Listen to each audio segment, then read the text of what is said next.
నమః శ్రీమతే రామానుజాయ నమః. దశావతార క్రమంలో పరశురామావతారం 6వదిగా కీర్తించబడుతున్నది.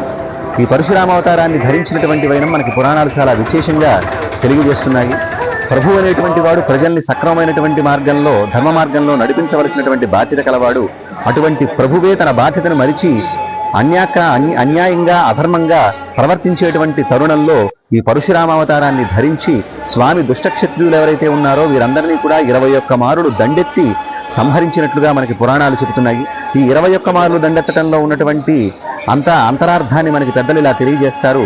ఆ పూర్వం 21 మారులు రేణుక తమ తల్లైనటువంటి పరశురాముడి యొక్క తల్లైనటువంటి రేణుక అరిచింది కాబట్టి 21 మారులు, అందుకని 21 సార్లు దండెత్తారని చెప్తారు.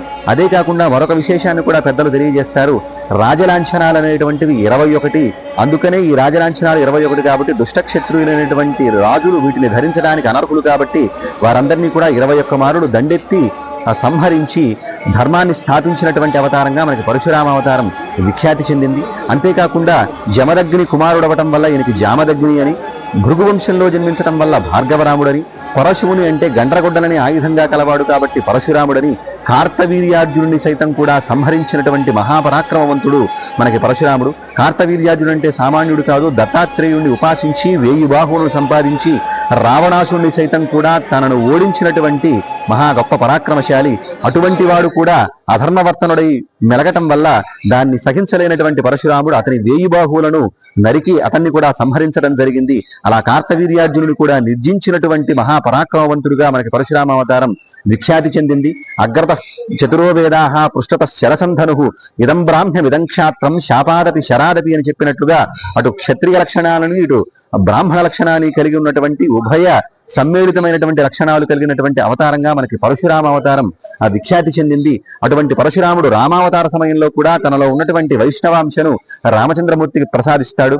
భారతంలో కూడా భీష్మాచార్యుడికి సైతం కూడా ఆచార్యుడిగా నిలిచి ఆ తదనంతరం తాను ఏదైతే మొత్తం జయించడం జరిగిందో ఈ భూమినంతా కూడా కశ్యప మహర్షికి దానంగా ఇచ్చి మహేంద్రగిరిలో నివాసముంటున్నాడు.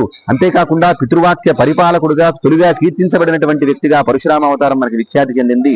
దానికి మెచ్చినటువంటి తండ్రి ఈయనకి చిరకాలం జీవించేటువంటి వరాన్ని ప్రసాదిస్తాడు. అలాగా చిరంజీవిగా కూడా విఖ్యాతి చెందినటువంటి వ్యక్తి మనకి పరశురాముడు.